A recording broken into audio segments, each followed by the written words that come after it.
नमस्कार मित्रांनो. तर तुम्हाला प्रश्न पडला असेल की उन्हाळ्यामध्ये तोंडी लावण्यासाठी आपण काय करावे. तर आज मी आणला आहे तुमच्यासाठी एक उपयुक्त असा आणि सिंपल असा उपाय. तर त्याच्यासाठी आपल्याला आधी आंबे घ्यावे लागतील. तर मी आमच्या शेतामधले आंबे घेतले आहेत आणि हे एकदम कच्ची केळी, आंबे म्हणजे पिकलेले नाही, कच्ची केळी घ्यायची आहे. त्याला नंतर बारीक फोडी करायची आहेत, त्या आपण नंतर करूया. त्यामध्ये काय काय घालायचं आहे काय नाही आणि मग त्यापासून येणारा असा छान असा पदार्थ ज्याने तुम्हाला तोंडी लावायला येईल असा आज आपण ते बनवूया. तर पहिल्यांदा आपल्याला ह्या फोडी कट करून घेऊया. तर चला, तर मग पहिल्यांदा आपल्याला हे तुम्हाला जे दिसत आहे वरचा पार्ट ते कट करायचा आहे, नंतर हा मागचा पार्ट कट करायचा आहे आणि त्याच्यानंतर मग मी सांगते कुठून कसं काय कट करायचं आहे. तर पहिलं ते वाला पार्ट कट करून घेऊया. तुम्ही बघत असाल मी अगदी थोडंसं कट केलं आहे, जास्त कट करायचं नाही. जेवढ्यापुरतं हे आहे वरचा चीक तो तेवढंच कट करायचं आहे, कारण जर चीक आपल्या घशात गेला तर आपल्याला खूप त्रास होतो. तर आता आपल्याला हे इथून कट करून घ्यायचं आहे. तर चला, तर मग आपण असं कट करूया. जसं तुम्ही पाहत आहात की मी सगळं चारी दिशा आणि चारी बाजूंनी ह्या कट केलेल्या आहेत फोडी. तर मग आता आपल्याला तुम्ही कट केल्यानंतर थोडा भाग राहतोच, तो असा एक म्हणजे ॲक्युरेट तर येणार नाही, पण जसा जोपर्यंत येईल तोपर्यंत कट करायचं, कारण आपल्याला नंतर कोय लागायला लागते मधल्या साईडला थोड्या. तर मग आता ही कोय आत्तापर्यंत नाही, म्हणजे आपण खूप वरच्या भागापर्यंत कट केलं आहे. तर मग जोपर्यंत ती कोय येत नाही तोपर्यंत कट करायचं आहे. हे बघा, तुम्ही बघू शकतात कोय ही अगदी छोटीशी कोय आहे, एवढी जास्त मोठी नाही झालेली आहे. आता इकडच्या बाजूने कोय लागते आहे, त्यामुळे इकडून असं कट करूया. जसं तुम्ही बघू शकतात अगदी छोटीशी कोय. आता ह्या आपल्याला असं थोडे हातानेच तुकडे करावे लागतील आणि ही कोय बाजूला काढून घ्यायची आहे.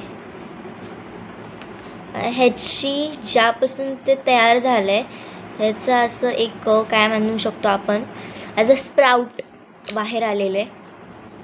हे बघा.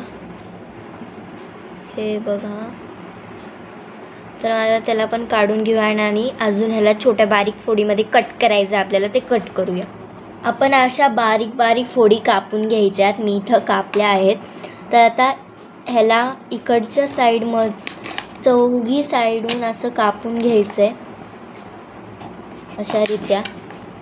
आणि मग नंतर ह्याला असे इथून पार्ट्स करायचे.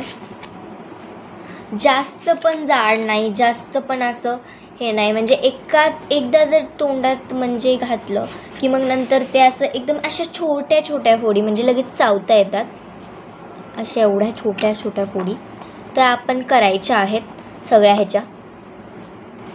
ॲज यू कॅन सी, तुम्ही बघू शकतात अशा आपण फोडी करून घ्यायच्यात. आता त्याच्यामध्ये आपल्याला हळद घालायची आहे. मग आता त्याला मिक्स करावे लागेल. त्यासाठी आता आपण असं हाताने पण करू शकतो, पण एवढं सगळ्या आंब्यांच्या फोडीपर्यंत ते पोहोचणार नाही. मग त्यासाठी आपण एक गोल असा कुठलाही असा डब्बा घेऊया. तर आता मी इन जनरली गोल डब्बा घेतला कारण त्याच्यात चांगलं मिक्स होतं. तर आपल्याला ह्या फोडी सगळ्या त्याच्यामध्ये टाकायच्या आहेत. तुम्ही बघू शकतात मी आता ह्या सगळ्या गोल डब्यामध्ये फोडी काढून घेतल्या आहेत. आता त्याच्यामध्ये आपल्याला सगळ्यात आधी हळद टाकायची आहे.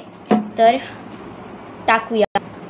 जेवढ्या फोडी झाल्या आहेत त्याप्रमाणे हळद टाकायची आहे.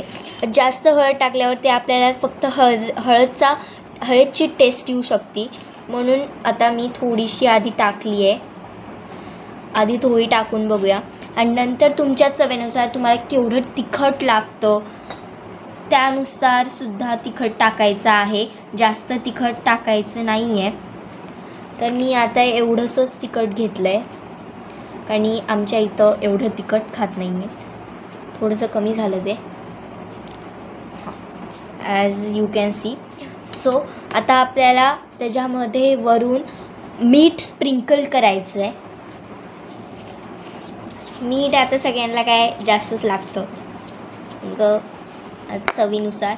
आता ह्या डब्याला बंद करून घ्यायचं आहे आणि त्याला हलवायचं आहे. तुम्ही बघू शकतात हळद, तिखट, मीठ किती सुंदर दिसतो आहे आपला आंबा हिरवं. त्यामुळे आता तुम्ही ह्याची टेस्ट करू शकतात आणि जेवणासोबत देखील खाऊ शकतात. वाह, मस्तच. फक्त हळद जे टाकायची ते थोडी कमी टाका, हळदचीच टेस्ट येऊ शकते. So bye.